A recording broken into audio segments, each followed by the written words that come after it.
सात् तमेव विदित्वा अतिमृत्युमेति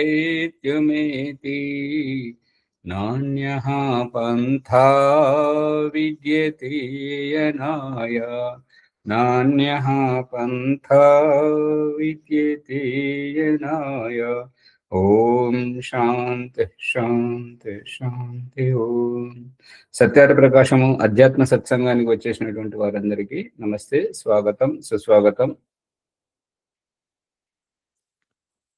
నమస్తే ఆచార్యజీ. సర్వే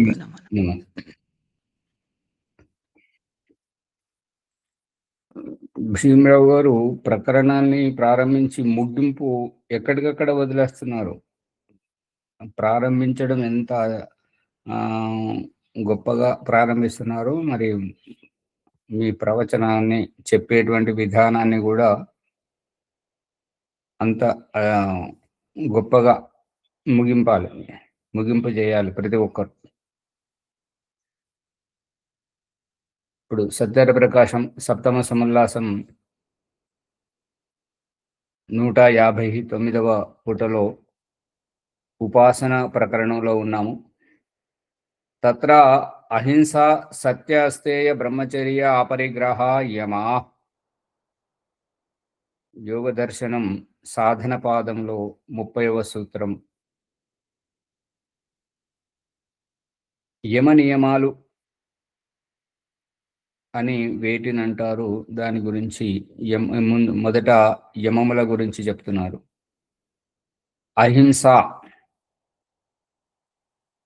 అహింస అంటే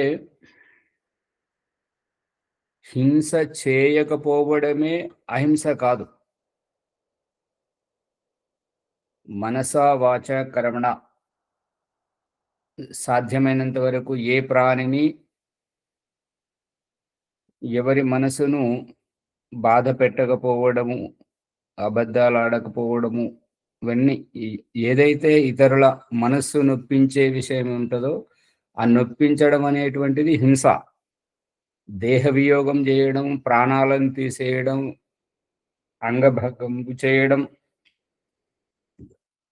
అది మాత్రమే హింస కాదు.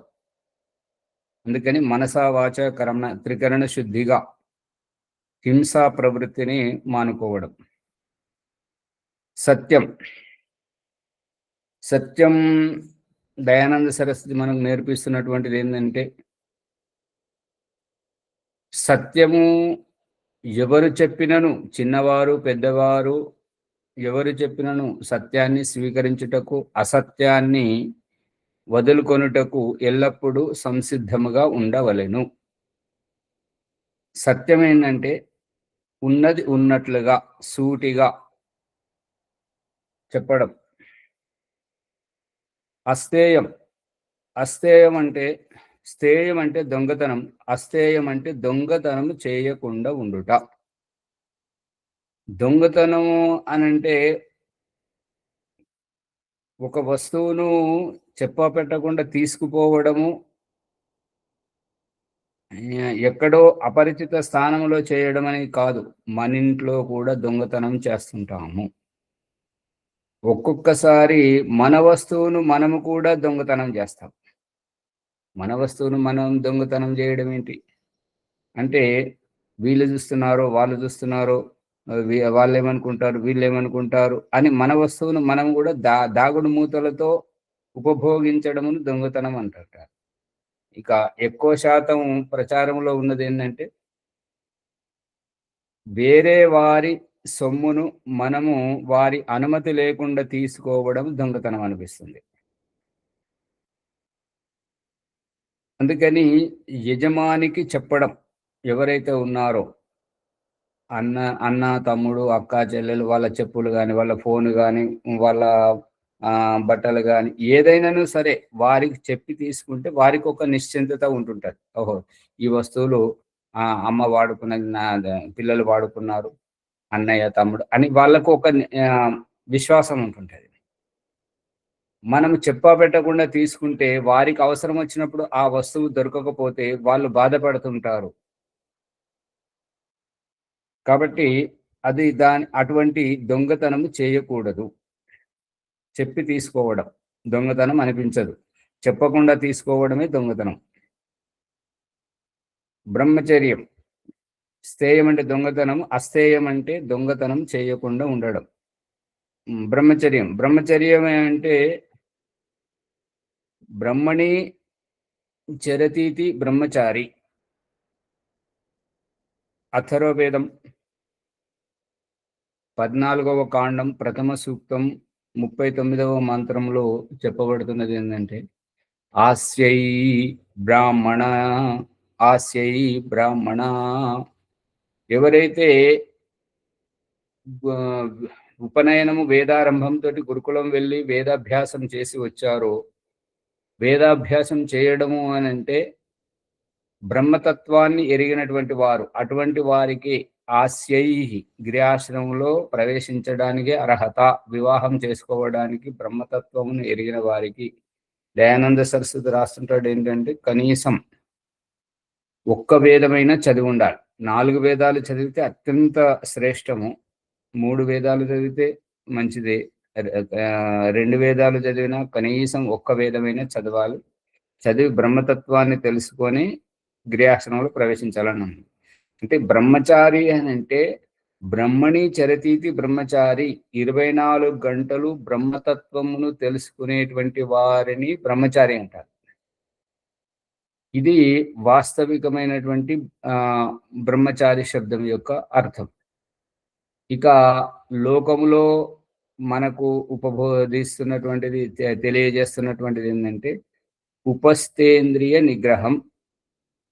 మనం తినేటువంటి అన్నముతోటి ఏ ఊర్జా శక్తి అయితే తయారవుతుంటుందో అది ఆ ఊర్జ వీర్యకోశంలో సంగ్రహితం అవుతుంటది. కాబట్టి దానిని శరీరం నుండి బయటకు స్ఖలింపజేయకుండా, విసర్జింపచేయకుండా దానిని కాపాడుకోవడము బ్రహ్మచర్యం.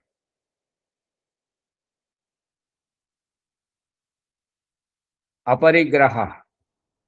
అపరిగ్రహ అంటే పరిగ్రహము అంటే ఏది చూస్తే అది నాకు కావాలి, ఇది నాకు కావాలి, అది నాకు కావాలి, కావాలి కావాలి కావాలి అనేటువంటి భావము పరిగ్రహ భావం. అపరిగ్రహము అని అంటే అవసరానికంటే తక్కువగా వస్తువులను సంగ్రహించుకోవడము అపరిగ్రహ వృత్తి అనబడుతుంది. అపరిగ్రహ వృత్తిలో ఉన్నటువంటి వ్యక్తి ఎక్కువగా తనకు అనుబంధాలనన్నింటినీ తెంచుకుంటూ ఉంటాడు. వస్తువులనన్నింటినీ వదిలేసుకుంటూ ఉంటాడు. త్యాగం. నాకు ఉపయోగం లేదు, ఉపయోగం లేదు అని చెప్పేసి అవసరానికంటే తక్కువగా ఇంకా ఏదైనా దొరికితే బాగుండు అనేటువంటి భావజాలంతో అన్నీ ఎక్కువగా ఆ అవసరం లేనివి సంగ్రహించుకొని కాపలా కుక్కలా ఉండే కంటే మనకు ఎంతైతే అవసరమో అంతవరకు ఇంకొక వస్తువు ఉంటే బాగుండు అనేటువంటి విధముగా అవసరానికంటే తక్కువగానే. ఈ రకంగా పరిగ్రహం అంటే కావాలి కావాలి అనేటువంటిదంతా మనల్ని బంధాల్లో పడవేస్తుంది. కాబట్టి అపరిగ్రహము అనేటువంటిది ఇదన్నా మమ ఇదన్నా మమ, ఇది నాది కాదు నాది కాదు అనే నాది కాదు అని కాదు. ఇదన్నా మమ అంటే ఇక ఇది నాకు అవసరం లేదు. ఇది ఈ వస్తువు లేకున్నా నా దినచర్య నడుస్తుంది, నా జీవితం కొనసాగుతుంది. కాబట్టి దీని అవసరం నాకు లేదు. అయితే ఆ వస్తువుకు ఎవరైతే పాత్రలో ఎవరైతే ఎదురు చూస్తున్నారో, ఎవరికైతే ఎక్కువ అవసరం ఉన్నదో వారికి దాన్ని వినియోగించుకోవడానికి ఇవ్వడం మంచిది. ఆ రకంగా అపరిగ్రహ వృత్తి. కామారెడ్డి గురుకులంలో ఓం ప్రకాష్ మొట్టమొదట అక్కడికి వెళ్ళినప్పుడు మనస్వి అని ఒక అతను ఉండేవారు. వారు ఉపాధ్యాయ వృత్తి నుంచి మధ్యంతరంలోనే ఈ యొక్క వైదిక మార్గంలోకి వచ్చారు. వారు ఎలా చేసేవారంటే అపరిగ్రహ వృత్తి. కూరగాయలు తొడిమెలు తీసి మనం అటు పడేస్తుంటాం కదా! వారు వాటిని కూడా దాంట్లో మనకు ఉపయోగపడేటువంటి వస్తువును విసర్జించడం ఎందుకు? మరి అన్నము మిగిలినా కూడా దాన్ని పడేయడం దేనికి? ఆ అన్నమును ఒక గుడ్డలో ఆరబెట్టి దానిని మళ్ళీ వేయించుకొని నెయ్యిలో కానీ నూనెలో కానీ లేదంటే ఒట్టి పెంక మీద వేయించుకొని ఏదైనా యాత్రలో పోతున్నప్పుడు అవి బుక్కుకుంటూ నీళ్లు తాగేవాడు. ఈ కూరగాయల తొడిమెలలో ఉండేటువంటి ఆ కూరగాయ భాగాన్ని తీసుకొని వండుకొని తినేటువంటి వాడు. రాజమణిమ గారు గుర్తుందా? మర్చిపోయారా?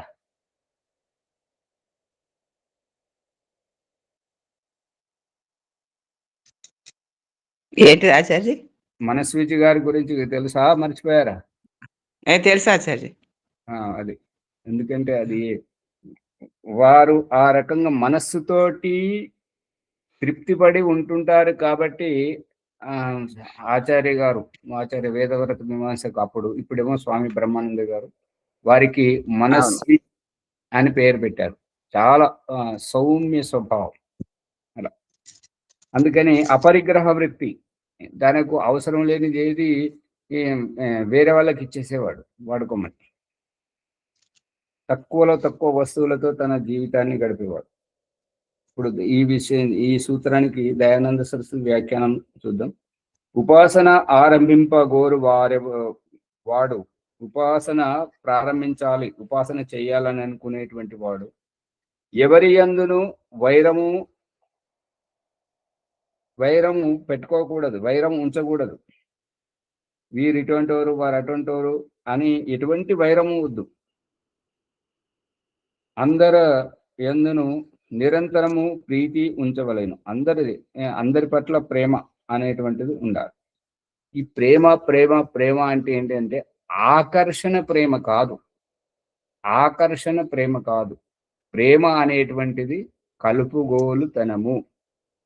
ఎటువంటి దాపరికము లేకుండా సహజంగా కలుపుగోలుతనాన్ని ప్రేమ అనబడుతుంటుంది. ఇక అహం నిజ పరావేతి లఘుతా చేతసాం విశాల దృష్టినాంతు వసుధైవ కుటుంబకం. పెద్ద దృష్టికోణం, విశాల దృష్టికోణం ఉంచుకునేటువంటి వారికి ఈ ప్రపంచమంతా ఒక కుటుంబం లాంటిది. వీరు ఈ కులం వారు, వాళ్ళ ఆ కులం వారు, వీరు ఇటువంటివాడు, వారు అటువంటివాడు అని ఈ అడ్డుగోడలు పెట్టేటువంటి వారంతా చిన్న బుద్ధి గలవారు. ఈ సంకుచిత భావం నుంచి మనల్ని విశాల దృష్టికోణానికి తీసుకువచ్చి మనల్ని తన హక్కున చేర్చుకునేడానికి భగవంతుడు చేస్తున్నటువంటిది ఏంటంటే సంకుచితము నుంచి విశాల దృష్టికోణం. పంచమహాభూతాల నుంచి అన్నవౌషధుల వరకు, అన్నవౌషధుల నుంచి పురుషుని శరీరంలో శుక్రం స్థాయికి, శుక్రం నుంచి గర్భధానంతో పిండ స్థితికి, పిండ స్థితి నుంచి ఈ జన్మించిన తర్వాత తన దేహంతో, తన కార్యక్షేత్రంతో తనంటే ఏంటి, తను ఏమి చేయగలడు, తన సామర్థ్యం అంటే ఏంటి అనేటువంటిది లోతు నుంచి తీసుకొచ్చి, లోపల నుంచి బయటకు తీసుకొచ్చి సంకుచిత స్థితి నుంచి విశాల దృష్టికోణం వైపుకు అన్ని ప్రాణుల పట్ల ప్రేమ కల్పింపజేయడం. ఇప్పుడు మన ఇంటికి ద్వారము, గోడలు, ద్వారం యొక్క ఉద్దేశం ఏంటంటే గోడ అనేటువంటిది అడ్డుకట్ట అనేటువంటిది ఎడమొహం పెడమొహం. ద్వారము అనేటువంటిది సహజమైనటువంటి ఆవాగమన సాధనం, అది ప్రేమ భావం. ఆ రకంగా ప్రీతి కలిగి ఉండాలి అందరి పట్ల. సత్యమును చెప్పవలయను. ఎట్టి పరిస్థితుల్లో ఏ రకంగా అయినా సరే సత్యమునే చెప్పాలి. ఓం ప్రకాష్ గురుకులంలో ఉన్నప్పుడు కామారెడ్డి పట్టణంలో పార్షి కృష్ణమూర్తి గారి చిన్నబ్బాయి అక్కడ మా గురుకులానికి బయట ఉండేవాడు. ఉంటే ఊరు నుంచి భిక్షాటన తెచ్చుకొని ఆ రైతులు అక్కడ ఒక పనిముట్లు గిట్లా పెట్టుకోవడానికి ఒక గది కట్టుకుంటారు అనమాట. అక్కడ ఉండేవాడు. ఉంటే కరెంటు షాక్ వచ్చి చనిపోయాడు.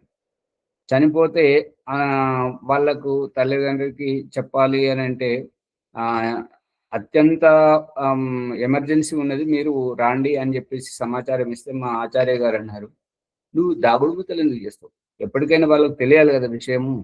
ఎవరైతే పెద్ద మనసు కలిగి ఉంటుంటారో వారికి ఉన్న విషయం చెప్పు. ఉన్న విషయం చెప్తే వారు నిర్ణయించుకుంటారు ఏం చేయాలనేటువంటిది.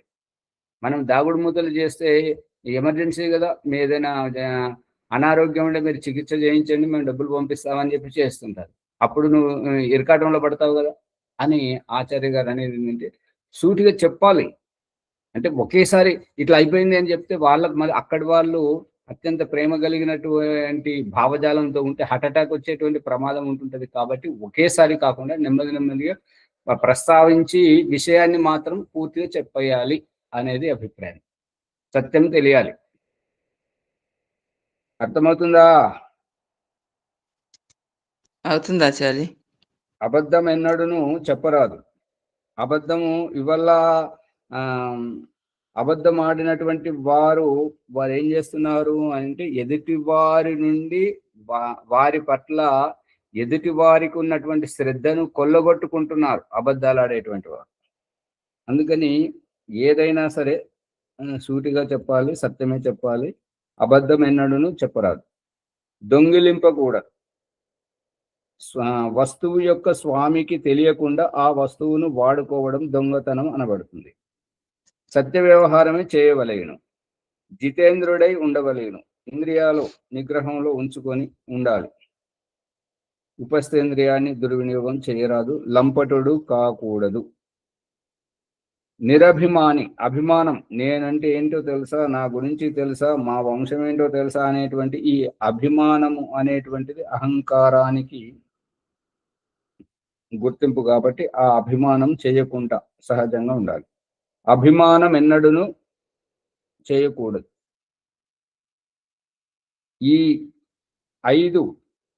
ఈ రకంగా 5 విధముల యమములు ఉపాసన యోగమునకు ప్రథమాంగము.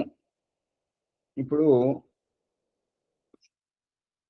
ఓం ప్రకాశ్ ఈ బ్రహ్మ ముహూర్తంలో చేయిస్తున్నటువంటిది వీటి గురించే.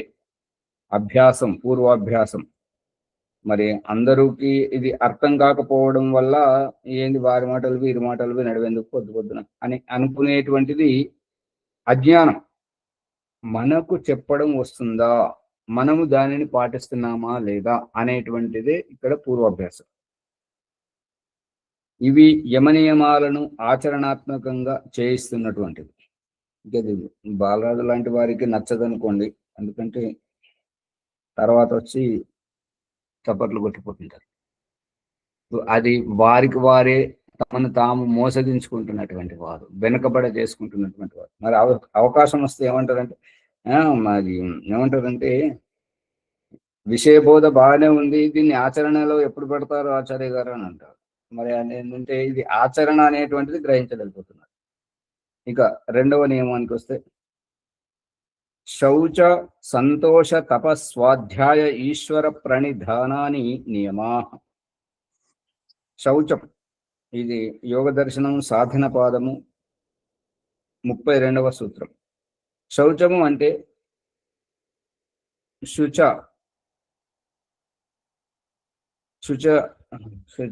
ఇది ఏంటంటే శుద్ధి కావడం, స్వచ్ఛత, స్నానం చేయడం, పవిత్రతంగా ఉంచుకోవడం, ఇంటి పరిసర ప్రాంతాలు, మనము ఉన్నటువంటి పరిసర ప్రాంతాలను శుచి శుభ్రతగా ఉంచుకోవడమే శౌచం. శౌచము అనే పదము మన దేహం నుండి మల విసర్జనకు కూడా శౌచం అని వాడుకుంటారు. అంటే అది లోపల శుద్ధి, ఇది బయట శుద్ధి. స్నానం చేసేటువంటి పరిసరాలు చేసుకునేటువంటి శుద్ధి చేసుకోవడం. శౌచ సంతోషం ఏంటంటే ఉన్న దాంట్లో సంతృప్తి పడాలి, కానీ అవకాశం దొరికింది కదా అని చెప్పేసి చేతికి వచ్చిన దాన్ని దొరికించుకొని నన్నెవరు చూస్తున్నారు, నన్నెవరు పట్టుకుంటున్నారు అనే సంతోషం, అది వారికి ఆత్మహత్య లాంటిదే, ఎదుటి వారికి నమ్మక ద్రోహం కలిగించేటువంటిదే. అందుకని ఉన్న దాంట్లో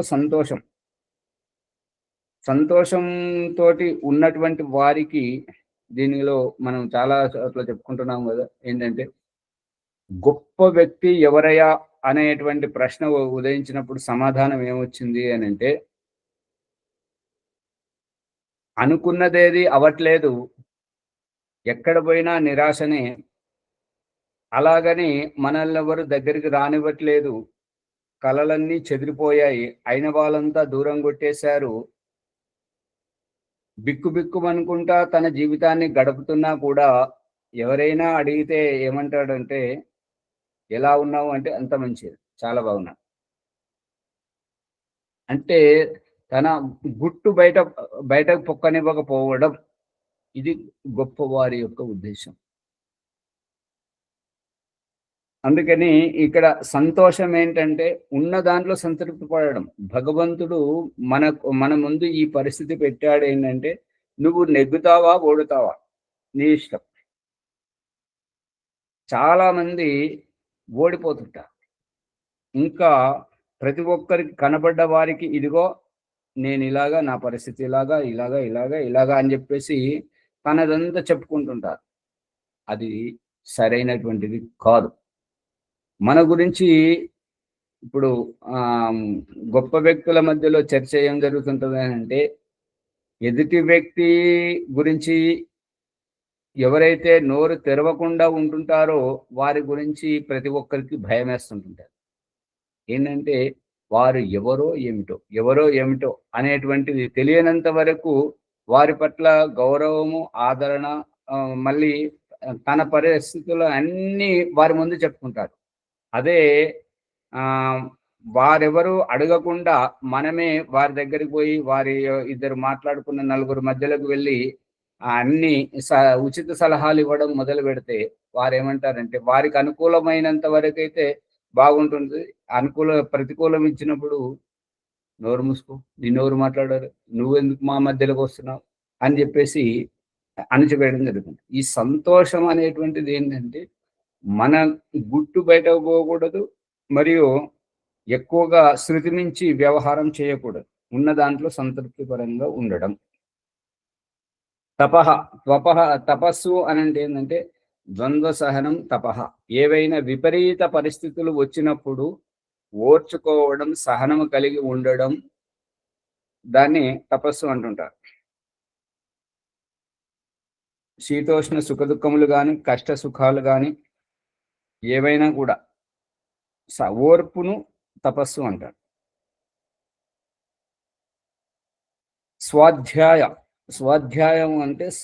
స్వాధ్యాయం అంటే దీనికి 3 రకాలుగా అర్థం ఉన్నది.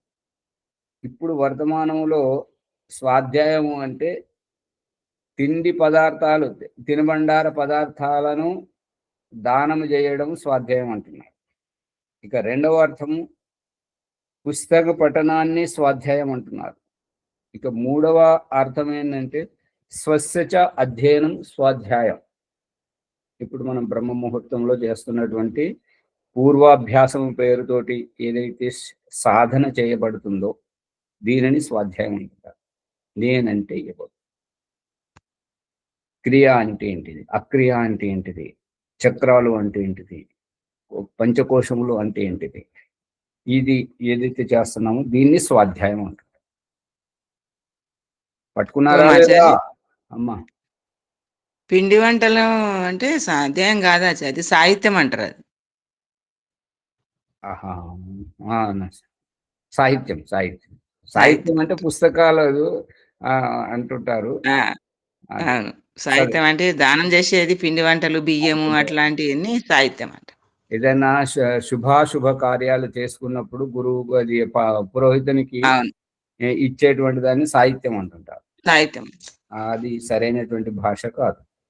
అంటారు. స్వాధ్యాయము అంటే ఇతరుల అభిప్రాయాలను చదవడము, పుస్తకాల చదవడం స్వాధ్యాయం అనబడదు. స్వాధ్యాయం అంటే స్వస్యజ అధ్యయనం స్వాధ్యాయం అంటే మనల్ని మనము గురించి తెలుసుకోవడమే స్వాధ్యాయం. ఈశ్వర ప్రణిధానం, ఈశ్వరుని అనుసారంగా ఇప్పుడు ఏంటంటే ఇప్పుడు ఒక్కొక్కరు చెప్తున్నారు చూడండి, ఏమని చెప్తున్నారు అంటే ఈశ్వర సాన్నిధ్యాన్ని కాదని స్వర్గసుఖమును ఏవగించి ముక్తాత్మలతోటి విడిగా, ఓ భగవంతుడా నేను ఈ యొక్క స్వర్గసుఖములో ఉండలేను, నాకు జన్మ కావాలి, పునర్జన్మ, తల్లి తండ్రి ఆత్మీయులు బంధువులు మిత్రులు వారి మధ్యలో ఉండాలని ఉంది అని పంపించినప్పుడు మన ఏ గ్రహములో మన కర్మానుసారంగా భగవంతుడు పుట్టిస్తున్నాడో, ఏ గ్రహములో, ఏ ఖండములో, ఏ ద్వీపములో, ఏ భూభాగంలో, ఏ ప్రదేశంలో, ఏ దేశంలో, ఏ భాషలో మనమున్నను మనల్ని సవరించడానికి పురోహితుణ్ణి చావు పుట్టుకల నేపథ్యంతో లేదా సంస్కారాల నేపథ్యంతో వార్షికోత్సవముల నేపథ్యంతో ఏదో ఒక పూజా సాగుతోటి మన దగ్గరికి మనకు తెలిసిన భాషలో మనల్ని మెప్పించి తన చెంతకు రప్పించుకోవడం చూస్తుంటే నోట మాట రావట్లేదు స్వామి అని చెప్పేసి భగవంతుని ఏదైతే మనం స్మరించుకుంటున్నామో ఇది అసలైనటువంటి ఈశ్వర ప్రణిధానం, భగవంతుణ్ణి గుర్తించడం. ఇవన్నీ నియమాలను పడుతుంటాయి. ముందు యమాలు చెప్పడం జరిగింది. అహింస, సత్య, అస్తేయ, బ్రహ్మచర్య, అపరిగ్రహ, ఇవి 5 యమములు. శౌచము, సంతోషము, తపస్సు, స్వాధ్యాయము, ఈశ్వర ప్రణిధానములు, ఇవి 5 నియమములు.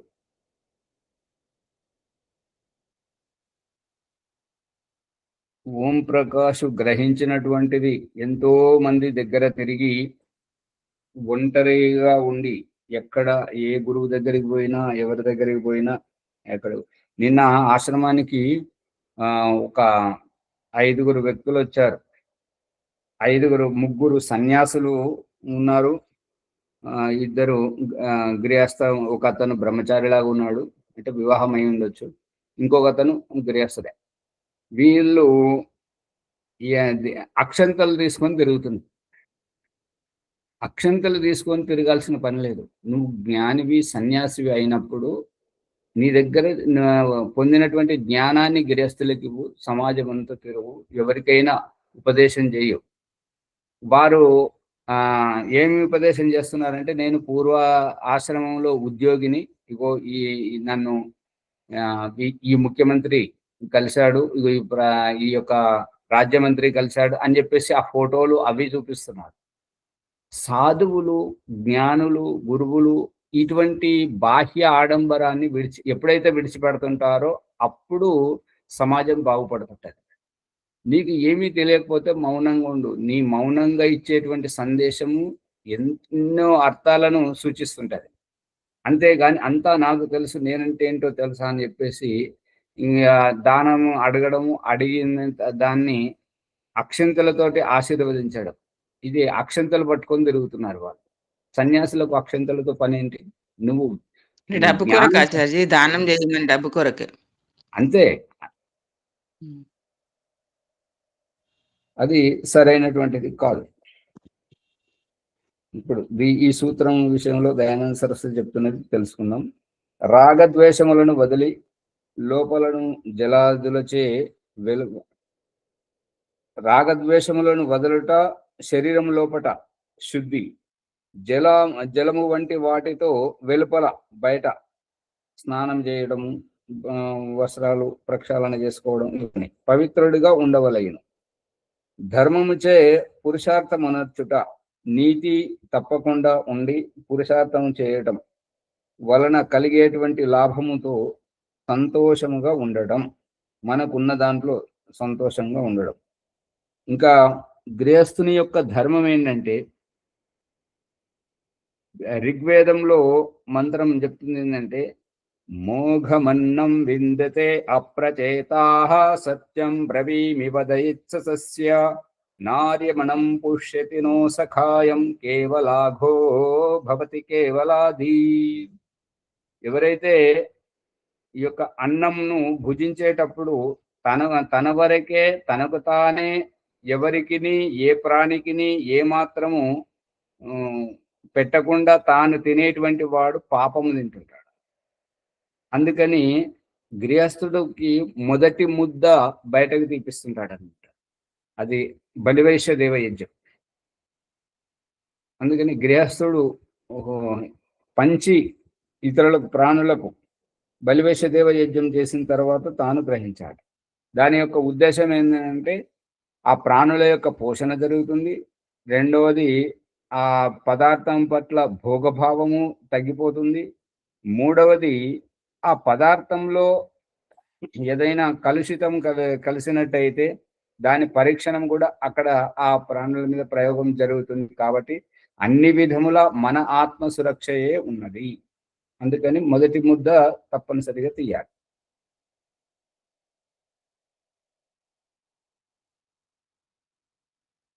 ఆ రకంగా ధర్మబద్ధంగా పురుషార్థము వనరుస్తూ కలిగేటువంటి లాభంతో సంతోషంగా ఉండడం.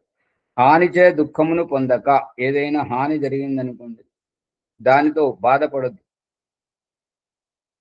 అంటే ఏడవకూడదు. మనం ఇప్పుడు పళ్ళెంలో పెట్టుకున్నాక తీయడమా ఆచార్జీ, లేకుంటే వండినాక తీయడమా? వండినాక తీసేది వేరు, మన కంచంలో మన గురించి వచ్చినటువంటి పదార్థంలోంచి తీసేయడం వేరు. వంట వంట పాత్రంలోంచి తీసేటువంటిది గృహిణి యొక్క ఉద్దేశం. మన కంచంలోకి వచ్చింది అది మన యొక్క బాధ్యత. అవును. హాని జరిగినప్పుడు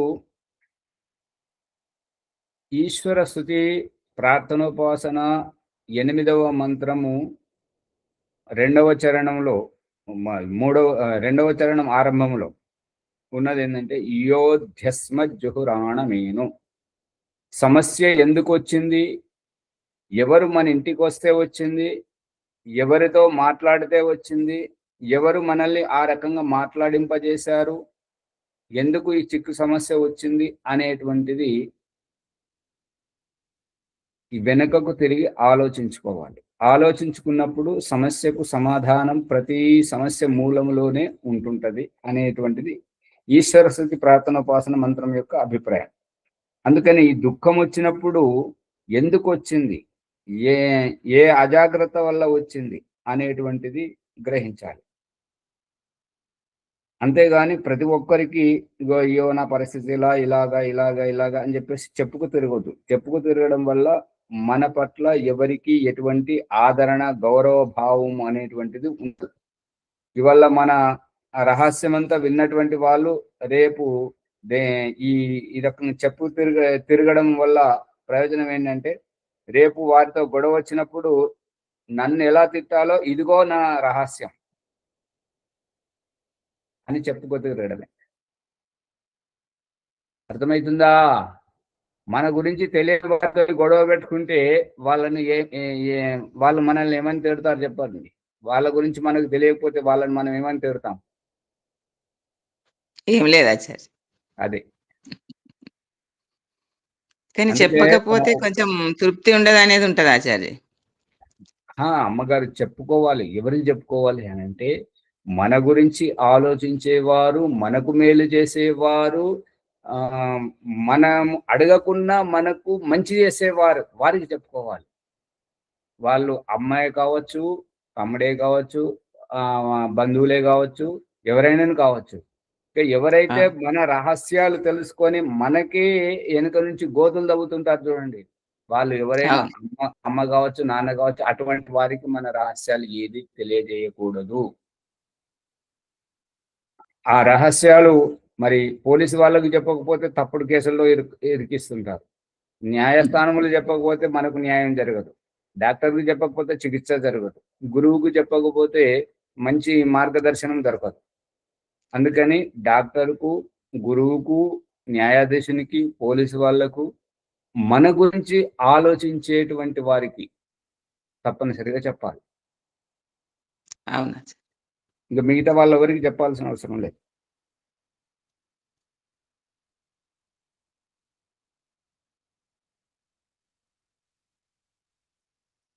హాని చేసి నిర్ణయం చేసే వాళ్ళతో చెప్పొచ్చు. ఇదే మన గురించి ఆలోచించి మనకు మేలు చేయాలని తపన కలిగిన వారికి చెప్పొచ్చు, చెప్పాలి. అమ్మగారు అసలైన రహస్యం వారికి చెప్పాల్సిన అవసరం లేదు. మన ప్రవర్తన వల్లనే వాళ్ళు గ్రహిస్తారు. ఏంటి ఇలా ఉన్నావేంటి, ఏమైంది, ఎక్కడికి వెళ్ళి వచ్చారు, ఒక్కరు మాట్లాడారు. అవునాచార్య. మన ప్రవర్తనే తెలియజేస్తుంది. దాన్ని గ్రహించే ఎదుటివాడు మనకు చెప్తారు మనకు కావాలన్నాడు. వాళ్ళు మనం చెప్పిన దాని మీద విశ్వాసం ఉంచారు, అది గుర్తుపెట్టుకోండి. అటువంటి వాళ్ళు మన ప్రవర్తనను గ్రహించి మనం తప్పు చేస్తున్నామా ఉప్పు చేస్తున్నామా సరిగ్గానే చెప్తున్నామా లేదా అనేది వాళ్ళు పసిగడతారు. మనం చెప్పడానికి సంకోచిస్తే అలా కాదు, నువ్వు చెప్తున్నావు, నువ్వు చెప్పకపోతే నాకు తెలియదా అని చెప్పేసి తెలుసుకొని వాళ్ళు మనకు మంచి చేస్తుంటారు.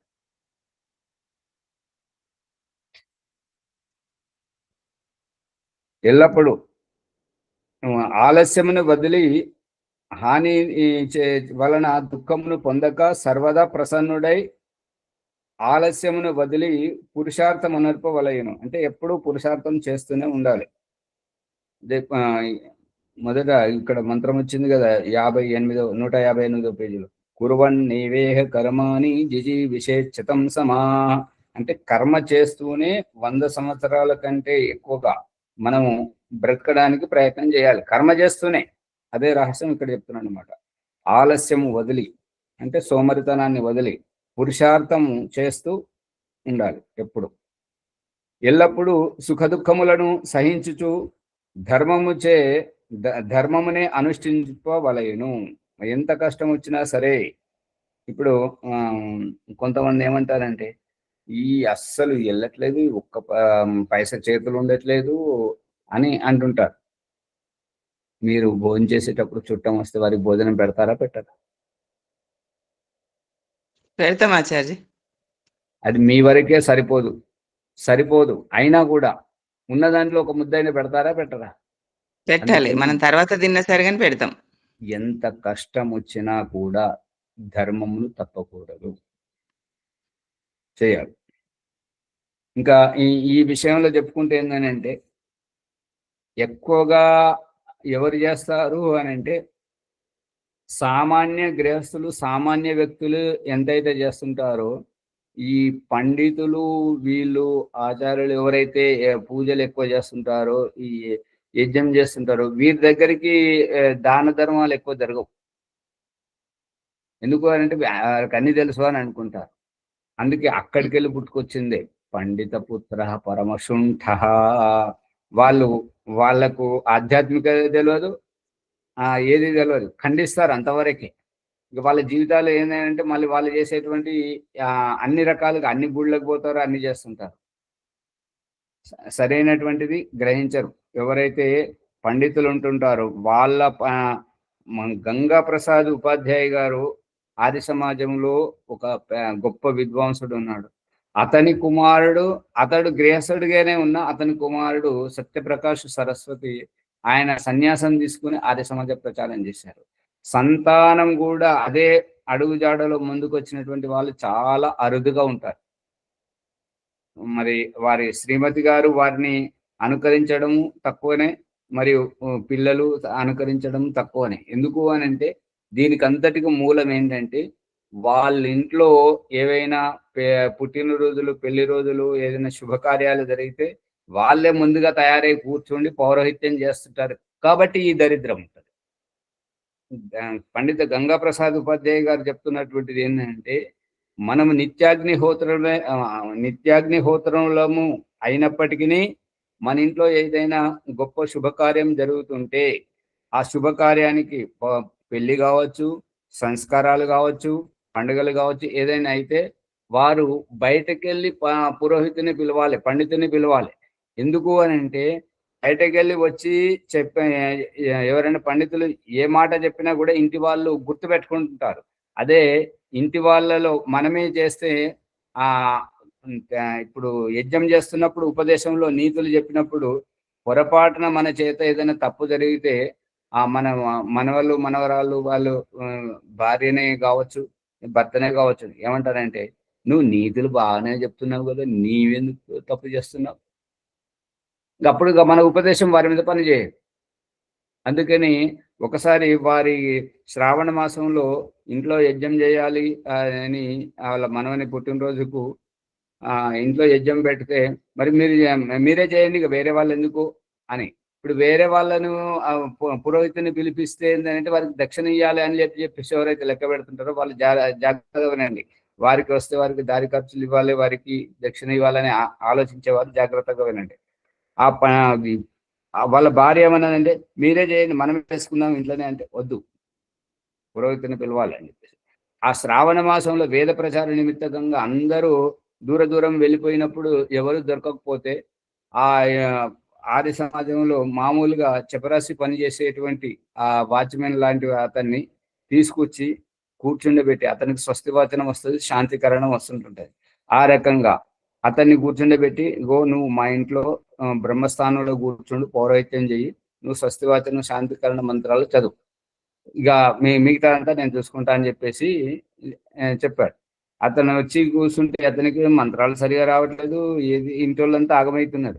కానీ వారికి ఏమని చెప్పిందంటే ఈ పండితుడు చాలా గొప్ప పండితుడు, ఇతడు మాట్లాడితే సంస్కృతంలోనే మాట్లాడతాడు, దాని అభిప్రాయం మీకు తెలుగులోనే, మీకు హిందీలో నేను చెప్తాను, వాళ్ళది రాయ్బరేలీ అన్నట్టు ఇలహాబాద్ దగ్గర. ఆ రకంగా నేను హిందీ భాషలో కాబట్టి నేను మా మాతృభాషలో నేను చెప్తాను అన్నాడు. ఇప్పుడు ఆ యజ్ఞం అంతా అయిపోయిన తర్వాత ఇక ఇద్దరు, ఈ పండితుడు అతడు కలిసి మంత్రాలు చదివి యజ్ఞం అయిపోయింది. ఇక తర్వాత ఉపదేశం చెప్పేటప్పుడు అతను ఒక్క మాట చెప్తే ఇతని అభిప్రాయం ఏంటంటే అని చెప్పేసి విషయం అంతా తాను చెప్తుంటాడు అనమాట. ఇక తాను చెప్పేసి యజ్ఞం అయిపోయినాక అతనికి భోజనం పెట్టేసి దక్షిణించి పంపించిన తర్వాత పిల్లలు ఏవైతే చెప్తే వినకపోతే నీ పుట్టినరోజుకు పండితుడు వచ్చింది కదా, ఏమని చెప్పాడు, తప్పు చేయొద్దని చెప్పాడు కదా అని హెచ్చరిస్తే వాళ్ళు దానికి కట్టుబడి ఉంటారు. అదే మనమే చేస్తే, మన ఇంట్లో మనమే చేస్తే ఏంటంటే ఆ మంత్రం పారదు. అందుకని నిత్యాగ్నిహోత్రంలో మనం చేసుకోవచ్చు, కానీ ఏదైనా ప్రత్యేక కార్యక్రమం అయినప్పుడు మాత్రం తప్పనిసరిగా పురోహితుని పిలవాల్సిందే. ఇది ఋగ్వేదంలో ప్రథమ మండలము, ప్రథమ సూక్తము, ప్రథమ మంత్రం అగ్ని మీలే పురోహితం అని పరమేశ్వరుడు మన జీవితాలకు అన్నింటికి పౌరోహిత్యం వహిస్తున్నాడు. కాబట్టి ఆ యొక్క పౌరోహిత్యం అనేటువంటిది మన ఇంటిని శుభ్రం చేయడానికి, మనల్ని సవరించడానికి ఉంటుంటది. పట్టుకుంటున్నారా లేదా అమ్మగారు? ఓం ఆచార్జీ, మన ఇంటోళ్ళకు ఏం తెలియదు, మరి ఆయనకు తెలియదు ఎట్లా? అదే మొన్న రాజమణి అమ్మగారు వాళ్ళ ఇంట్లో ఒక ఘటన జరిగినప్పుడు, అమ్మగారు ఈ సందర్భంలో నేను అక్కడ హైదరాబాద్కి వస్తున్నానంటే మీరు ఎప్పుడు వస్తున్నారో చెప్పండి ఆచార్య గారు, నేను లొకేషన్ పెడితే మా మనవాడితో నేను లొకేషన్ పెట్టిస్తానన్నారు. నేను అక్కడికి వచ్చి వస్తున్నానని చెప్పాను అని చెప్తే ఆ విషయం మర్చిపోయాను, గుర్తేలేదు అమ్మగారి. అది గుర్తు పెట్టుకోవాలి. అటువంటి సందర్భంలో పిలవాలి, పిలిస్తే వీరు కాకపోతే ఎవరినైనా సరే మీకు నచ్చిన వారిని పిలవాలి, పిలిస్తే. మీరు రాలేదు ఆచార్జీ, మీరు రాలేదు, అందుకని నేను వచ్చాను అమ్మగారు, నేను వస్తున్నానని చెప్పాను కూడా, ఆన్లైన్ లోనే చెప్పాను, రికార్డుగా ఉంది, కానీ మీరు మర్చిపోయారు, గుర్తులేదు. సరే, బాధలో ఎట్లయిపోయిందో గానీ మీకు రావాలనే ఉండే ఆచార్జీ. అదే మరి చేయాలి. ఇప్పుడు నేను వేరే వాళ్ళతోనే చెప్పింది వింటారు కూడా.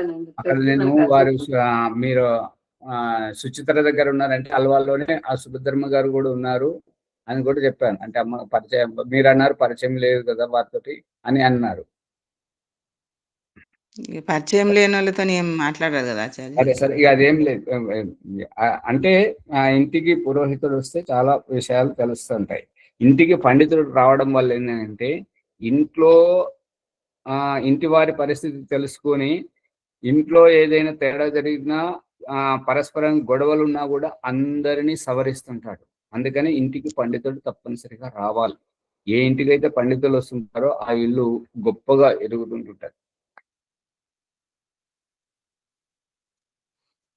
మేము అప్పుడు కామారెడ్డిలో మా ఇంటి దగ్గర ఉన్నప్పుడు స్వామీజీ వస్తుండే ఏదానికైనా కూడా.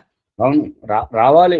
గొప్ప వాళ్ళు మన ఇంటికి వస్తే మన భావాలు గొప్పగా మార్పు అవుతుంటాయి.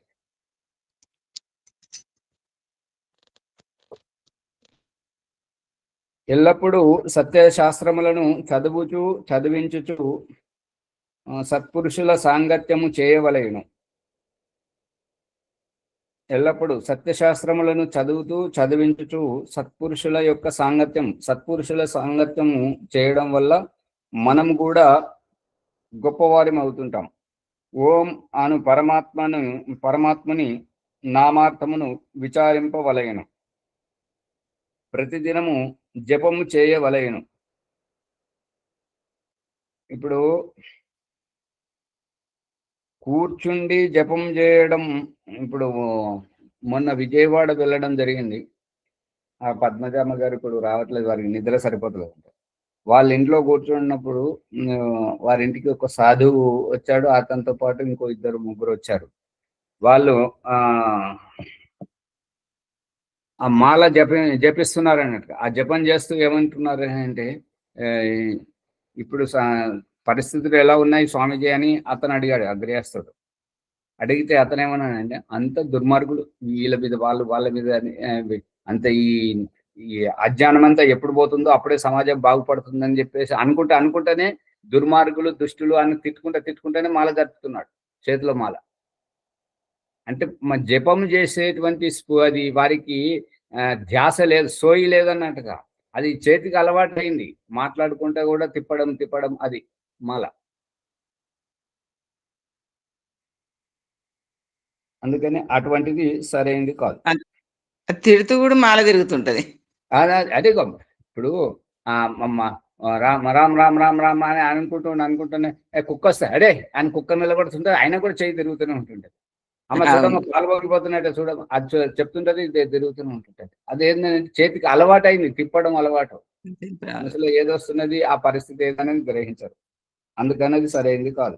ఇప్పుడు అందుకని ఓం ప్రకాష్ ఈ యొక్క ఓంకారం గురించి, ఓంకారము జపం చేయడం మంచిదే.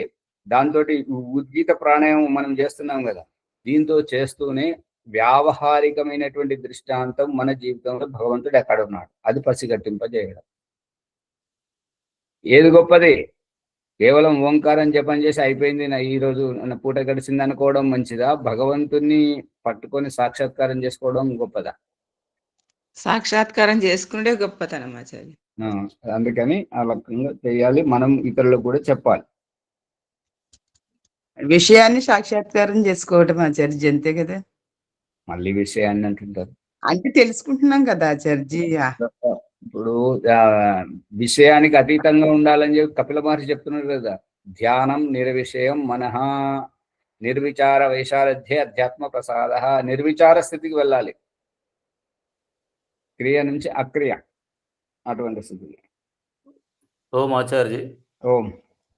జపం అనేదానికి ఒక సరైన అర్థం ఏముంది ఆచార్య?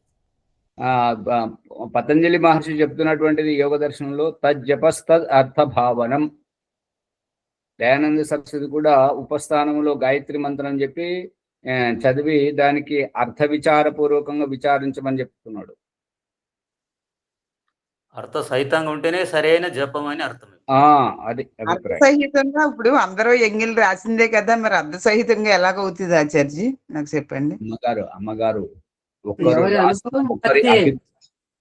ఒకరు రాసిన అభిప్రాయాన్ని ఇప్పుడు సమర్పణం చదువుతున్నారు చూడండి. వరలక్ష్మి గారు ఒక రకంగా చదువుతుంటారు, సువర్చలమ్మ గారు ఇంకొక రకంగా చదువుతుంటారు, ప్రణవముని గారు ఇంకొక రకంగా. ఇప్పుడు ఇది సొంత భావం, అది తప్పే కావచ్చు, దాని ఆ తప్పులు మనం సవరించుకోవచ్చు, కానీ సొంత బాణీలో రావాలి, అది మన అభిప్రాయం, అక్కడ సమర్పణ. అది ఆచార్య ఇప్పుడు అర్థమైంది.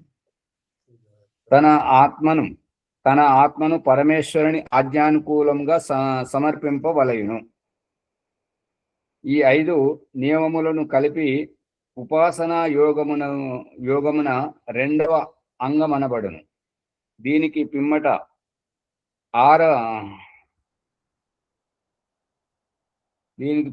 6 అంగములను యోగశాస్త్రమందు గాని ఋగ్వేదాది భాష భూమిక యందు గాని చూడవలెను. ఈ రకంగా యమ నియమాలను చేసిన తర్వాత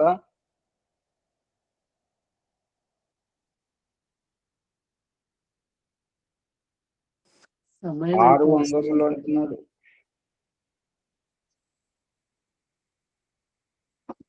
ఐదే కదా, యమములు 5, నియమములు 5, మరి ఇక్కడ 6 అంటున్నాడు. 6 అంగములను అంతేనా ప్రభాకర్ గారు? ఇంకేమన్నా ఉందా ఇక్కడ మీ పుస్తకాలలో?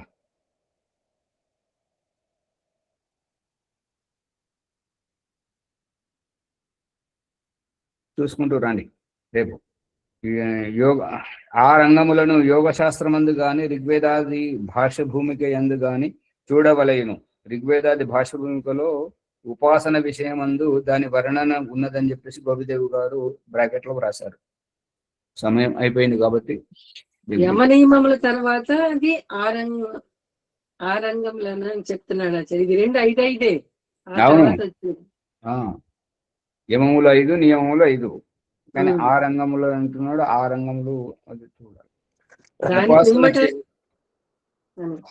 ఉపాసన చేయవలసినప్పుడు ఏకాంతమగు పరిశుద్ధ ప్రదేశమున చేరి ఆసనబద్ధుడై ప్రాణాయామము చేసి బాహ్య విషయముల నుండి ఇంద్రియములను మరల్చి మనస్సును ఆ ప్రదేశమందు గాని శిఖాస్థానమందు గాని వెన్నెముక బ్రహ్మదండి అందు గాని స్థిరపరిచి స్వ ఆత్మ పరమాత్మల వివేచనము చేయుచు పరమాత్మయందు మగ్నుడై సంయమి కావలయును. ముందుకు తీసుకెళ్ళండి. ఏమైనా సందేహాలు ఉంటే రేపు అడుగు.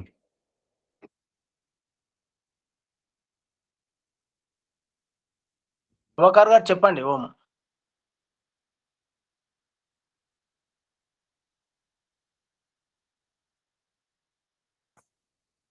ఓం సర్వేభ్యో నమస్తే. ఈనాటి ఎపిసోడ్ ద్వారా మనము అష్టాంగ యోగంలోని యమ నియమాల రెండిటి గురించి అంతరార్థం చాలా వివరంగా తెలుసుకున్నాం. ఎన్నో విలువైన విషయాలు దీని ద్వారా మనకు అవగాహన జరిగింది. ప్రతి విషయాన్ని ఆచార్య గారు మనకు ఉదాహరణలతో వివరించారు. ధన్యవాదములు. ఆ తర్వాత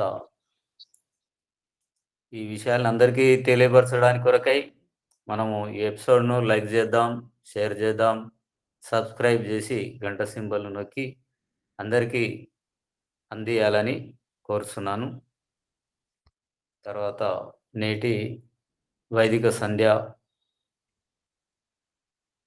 ఎవరున్నారో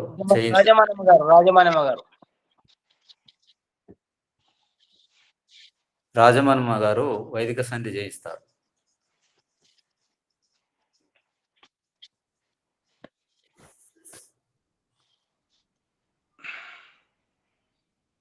ఇంకెవరన్నా ఉన్నారా మరి చేయించాలా?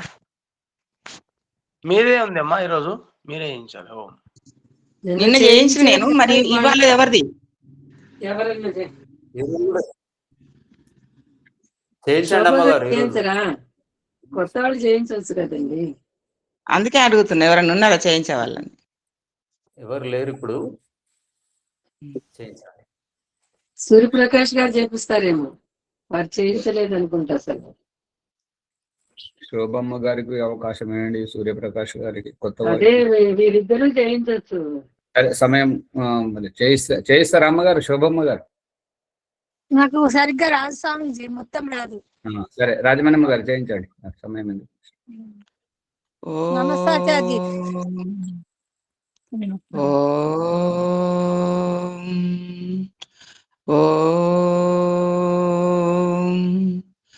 ఓం అమృతోపస్తరణమసి స్వాహ. ఓం అమృతాపిదహనమసి స్వాహ. ఓం సత్యం యశః శ్రీర్మై శ్రీ శ్రేతాం స్వాహ. ఇంద్రియ స్పర్శ మంత్రంలో ఓం వాక్ వాక్, ఓం ప్రాణ ప్రాణః, ఓం చక్షు చక్షుః, ఓం శ్రోత్రం శ్రోత్రం, ఓం నాభిః, ఓం హృదయం, ఓం కంఠః, ఓం శిరః, ఓం బాహుభ్యాం యశోబలం, ఓం కరతల కరపుష్టే. మార్జన మంత్రంలో ఓం భువ పునాతు శిరసి, ఓం భువ పునాతు నేత్రయోః, ఓం స్వః పునాతు కంఠే, ఓం మహ పునాతు హృదయే, ఓం జన పునాతు నాభ్యాం, ఓం తపః పునాతు పాదయోః, ఓం సత్యం పునాతు పునః శిరసి, ఓం కం బ్రహ్మ పునాతు సర్వత్ర. ప్రాణాయామ మంత్రంలో ఓం భూః, ఓం భువః, ఓం స్వాహ, ఓం మాహ, ఓం జనః, ఓం తపః, ఓం సత్యం. ఆగమర్షణ మంత్రంలో ఓం ఋతంచ సత్యంచ విద్ధాత్ తపసో ధ్వజాయత, తతో రాత్రజాయత తత సముద్రో అర్ణవ. ఓం సముద్రోదర్ణవాదతి. ఓం సముద్రాదర్ణవాదతి సంవత్సరో అజాయత. అహోరాత్రాని విదదదిశ్వస్య విశతో వశి. ఓం సూర్యాచంద్రామసౌదాత యథా పూర్వమకల్పయత్. ద్రవించ పృథివించ అంతరిక్షమతో స్వాహ. ఆచమన మంత్రంలో ఓం షన్నో దేవీరభిష్టయ ఆపో భవంతు పీతయే శంయోరవిశ్రేవంతు నాహ. మనసా పరిక్రమా మంత్రములు ఓం ప్రాచీదిగగ్నిరధిపతిరసితో రక్షిత నిత్యైషవః. తేభ్యో నమోధిపతిభ్యో నమో రక్షితృభ్యో నమో ఇషుభ్యో నమ ఏభ్యో అస్తు. యోస్మాన్ ద్వేష్టియం వయం దిష్మస్తంభో జంబే దద్మః. తూర్పు దిశలో అగ్ని అధిపతి అయి కొడవలి వలె ఆదిత్య కిరణములతో అక్కున చేర్చుకుంటూ రక్షిస్తున్నాడు పరమేశ్వరుడు. ఓం దక్షిణాదిగింద్రోధిపతి స్థిరచ్చిరాజీ రక్షితా పితర ఇషవః. తేభ్యో నమోధిపతిభ్యో నమో రక్షితృభ్యో నమ ఇషుభ్యో నమ ఏభ్యో అస్తు. యోస్మాన్ ద్వేష్టియం వయం దిష్మస్తంభో జంబే దద్మః. దక్షిణ దిశలో ఇంద్రుడు అధిపతి అయి వంకర టింకర కుటిలంగా నడిచే వాటి నుండి తల్లిదండ్రుల వలె కనిపెడుతూ రక్షిస్తున్నాడు పరమేశ్వరుడు. ఓం ప్రతీచి దిగ్వర్ణోధిపతి పృథాకు రక్షితాన్నమిషవః. తేభ్యో నమోధిపతిభ్యో నమో రక్షితృభ్యో నమ ఇషుభ్యో నమ ఏభ్యో అస్తు. యోస్మాన్ ద్వేష్టియం వయం దిష్మస్తంభో జంబే దద్మః. వరుణుడు అధిపతి అయి పడమర దిశ నుండి వరుణుడు అధిపతి అయి ఆహార ధాన్యాలతో పొట్టతో పాకుతుండే పురుగులను ఆశ్రయింపజేసి ఈ అన్నము నిరాపాద జీవనాధారం అని తెలుపుతూ అన్నదాతగా రక్షిస్తున్నాడు పరమేశ్వరుడు.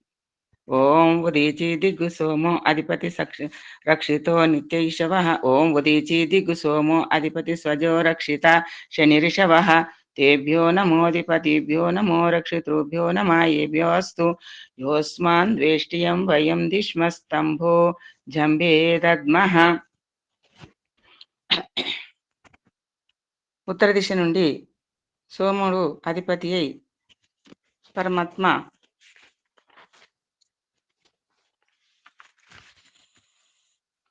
ఉత్తర దిశలో సోమ అధిపతి అయి స్వయముగా పుట్టుకొచ్చే క్రిమి కీటకాల పట్ల శరాఘాత విద్యుత్ మెరుపుతో పంటలను సస్యశ్యామలం చేస్తూ రక్షిస్తున్నాడు పరమేశ్వరుడు.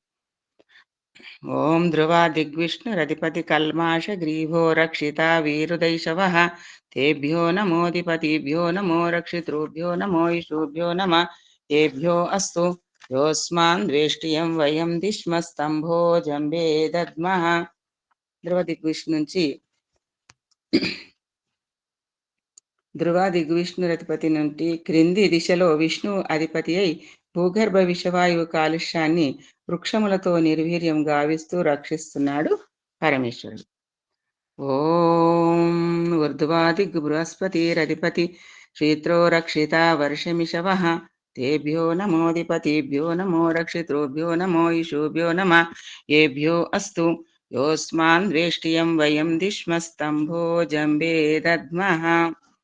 ధ్రువ ఊర్ధ్వాదిగా క్రింది దిశ నుండి పై దిశ నుండి బృహస్పతి అధిపతి అయి చర్మముపై తెల్లబొల్లి వంటి కుష్టి వ్యాధిని వర్షము నీటితో నయం చేస్తున్నాడు పరమేశ్వరుడు. ఉపస్థాన మంత్రం ఓం జాతవేదసే సునవామ సోమమరాతీయతో నిదహాతి వేదః. సన పర్షదతి దుర్గాని విశ్వనాభీవ సింధూం దుర్తాగ్నిః. ఓం చిత్రం దేవానముదగాదనేకం చక్షుర్మిత్రస్య వర్ణస్యాగ్నే అప్రధ్యావా పృథివీ అంతరిక్షం సూర్య ఆత్మా జగతస్థ సుషచ్చ. ఓం ఉద్వయం ఓం ఉదుత్తం జాతవేదసం దేవం వహంతి కేతవ త్రిషే విశ్వాయ సూర్యం. ఓం ఉద్వయం తమసస్పరిస్వః పశ్యంత ఉత్తరం దేవం దేవత్ర సూర్యమగన్మజ్యోతిరుత్తమం. ఓం తచ్చక్షుర్దేవ ఇదం పురస్తాచక్రముచ్చరతు. పశ్యేమ శరదాశతం జీవేమ శరదాశతం శృణుయామ శరదాశతం ప్రబ్రవామ శరదాశతం అదీనామస్యామ శరదాశతం భూయచ్చ శరదాశతాత్. ఓం షన్నో దేవీరవిష్టయ ఆపో భవంతు పీతయే శంయోరవిశ్రవంతు నాహ. గాయత్రి మంత్రం ఓం భూర్భువస్వః తత్సవితుర్వరేణ్యం భర్గో దేవస్య ధీమహి ధియో యో నః ప్రచోదయాత్. ఏ ఈశ్వర దయానిధే భగవత్కృపాయ అనేనా జపోపాసనాది ధర్మార్థకామ మోక్షానాం సద్య సిద్ధిర్భవే నమః. ఓ పరమేశ్వర, నీవు గొప్ప దయగలవాడవు. నీ కృపా కటాక్షంచే మేము చేసేటువంటి శుభకర్మలచే ధర్మార్థ కామ మోక్షాలను మాకు వెంటనే సిద్ధింపజేయుము తండ్రి.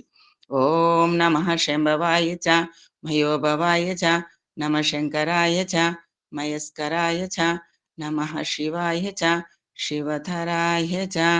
ఓం శన్యో దేవి రవిష్టయ ఆపో భవంతు పీతయే శంయోరవిశ్రవంతు నః.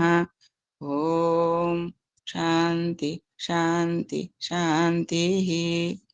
ఓం నమస్తే ఆచార్య. సర్వేభ్యో నమః.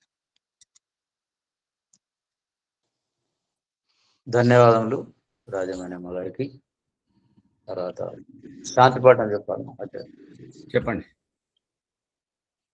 ఓం ద్యౌ శాంతి అంతరిక్షం శాంతి పృథివీ శాంతి ఆపశాంతి ఓషధయ శాంతి వనస్పతే శాంతి విశ్వే దేవా శాంతి బ్రహ్మ శాంతి సర్వం శాంతి శాంతిరేవా శాంతి సమా శాంతిరేధి. ఓం శాంతి శాంతి శాంతి. ఓం సర్వేభ్యో నమస్తే. ఆచార్య నమస్తే. ఓం నమస్తే ఆచార్య. సర్వేభ్యో నమః. ఓం నమస్తే ఆచార్య. సర్వేభ్యో నమః. ఓం నమస్తే ఆచార్య. సర్వే రాజమణమ్మ గారు ఉండండి. సరే. నమస్తే. సువర్చలమ్మ గారు